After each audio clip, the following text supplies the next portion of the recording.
Hi everyone. I had received a comment from House of Stark on my blog asking about light blue eyes and green shadow and just using it in a way that it didn't look too made up, and she had said she picked up the L'Oreal Infallible shadow in Golden Emerald, which I also have, and it is such a pretty shade. So I thought that would be kind of a fun thing to do, just show how I've used it and see what you think, if it works well with my eyes or if it looks a little funky, whatever. So if you're interested in seeing that, please keep watching. So I thought it might be kind of fun to film in front of the window because as you can see, we are getting quite the snowstorm finally. We haven't gotten much snow in Minneapolis in a couple years. So I personally am excited. Some nice kind of peaceful snow in the background. For foundation, I'm going to use the Revlon ColorStay, and this is the combo oily formulation, and my shade is number 110 Ivory. And I'm going to apply that with just a flat foundation brush from Sigma, and it is the F60.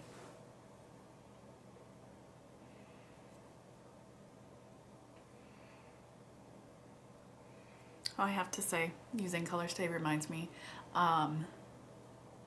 Angie from Vanity Rouge, and on YouTube she has a channel also under Your Beauty Fashion Fitness.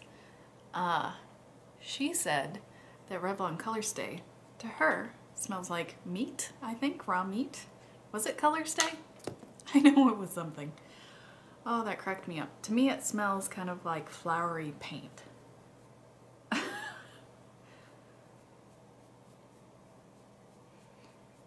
It's not the best smelling stuff in the world, that's for sure.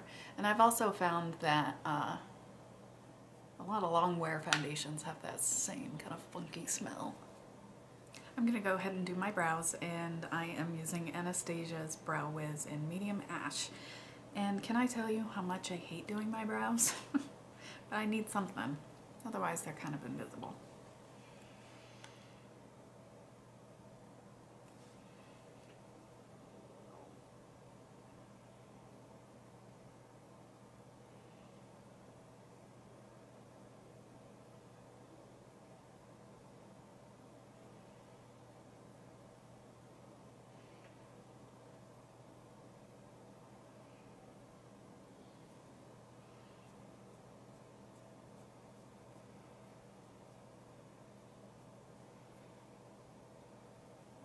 Okay, brows done, thankfully, and I think we'll just go right into the eyes. So I'm just going to zoom in so you can get a better look. So I'm going to start with the Golden Emerald shade from the L'Oreal Infallible Shadow, and I am going to just apply that with my fingers to get the best kind of color intensity on my lid. Ooh, so pretty.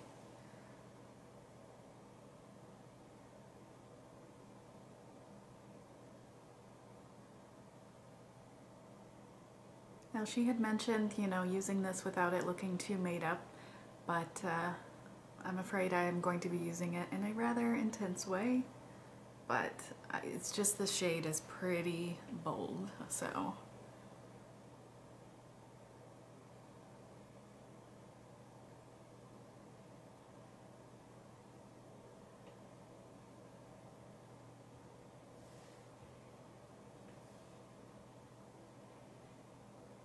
So this doesn't have to be too precise. We're gonna go in with a brush to do blending later. Okay. Next I am going to use this L'Oreal Infallible shadow in Bottomless Java. It's not as warm as it looks in the packaging though. And I'm just gonna take a fluffy blending brush, get a little bit on the brush, go into the crease.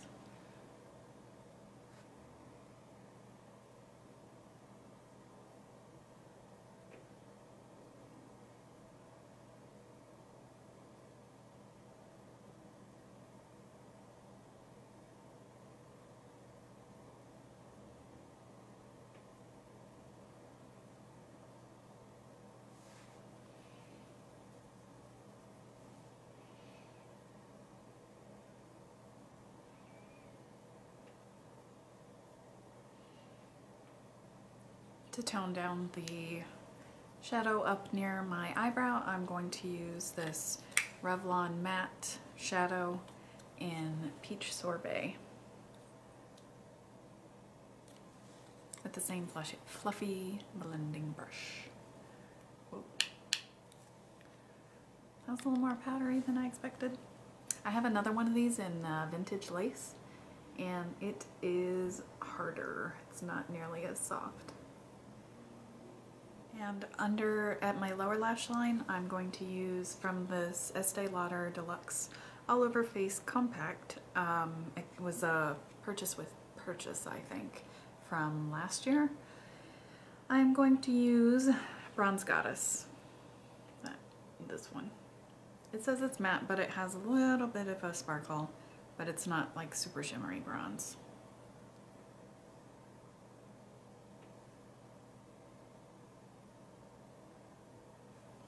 I'm going to use a L'Oreal Infallible gel liner, and this one's in Espresso. It's just a really dark, cool brown. And to apply it, I am just going to use the brush that came with these. Works really well for the tight line area, which is where I'm going. In general, it's just a good little brush.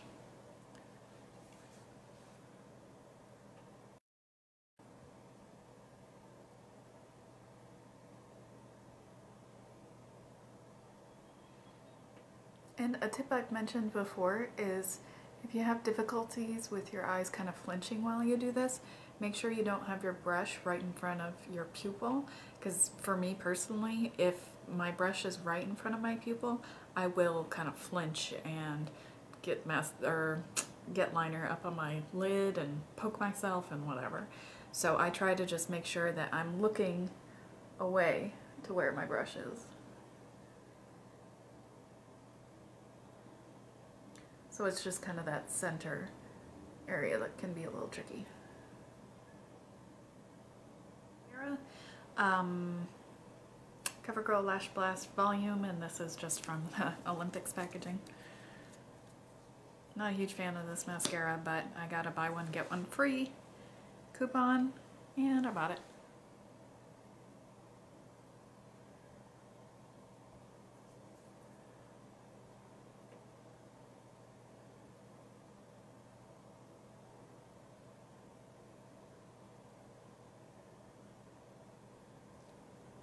I'm just gonna clean up my under eye area, put on some concealer and powder, and then I'll be back for blush and lips. And now just highlight, cheeks, and lips. For a highlight, whoa, that almost hit me in the face. For highlight, I'm using the highlight end of this LORAC Double Feature. It's kind of a pinky, peachy liquid highlight. It is super intense, just FYI. I have used way too much of this in the past and looked like a light bulb. Yeah. And actually, I think I'm going to use this on my inner corner of my eyes.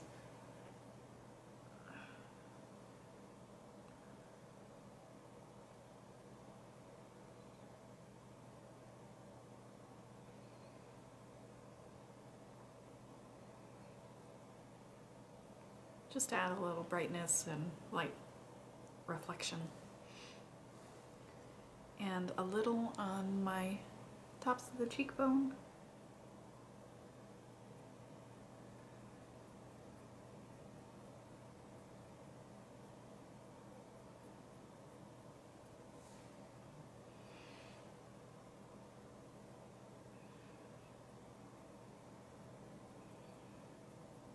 So you can see this is some pretty intense stuff.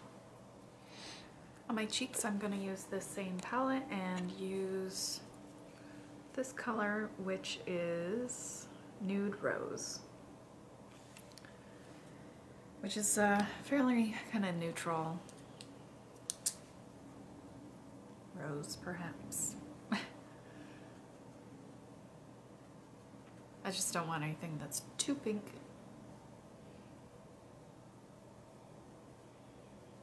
And using that kind of to give a little shape, little contour.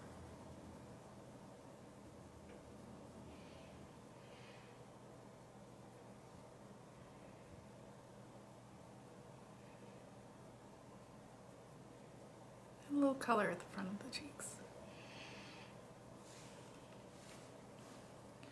Last up, lipstick, and I'm going to be using this Revlon lipstick. It's a SuperLustrous in Just Enough Buff. The only thing I don't like about this lipstick, well, there's a couple things. It's kind of sheer and a little bit difficult to build up, and it has this kind of gritty texture. It says that it's a cream, but there's definitely some sheen to it.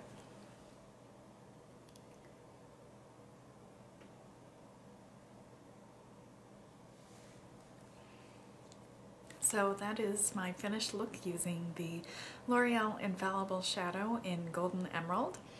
Hopefully this is, you know, somewhat wearable. I would say it's okay for every day. The green is kind of hidden on your lid, and just give it that little surprise when you blink. And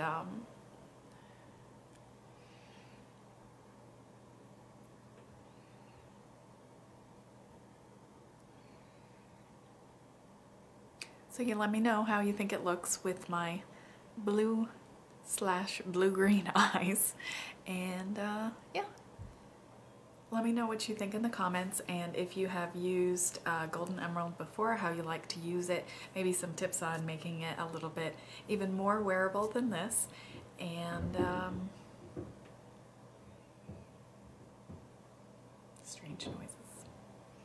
And thanks again for watching, guys. I'll see you soon.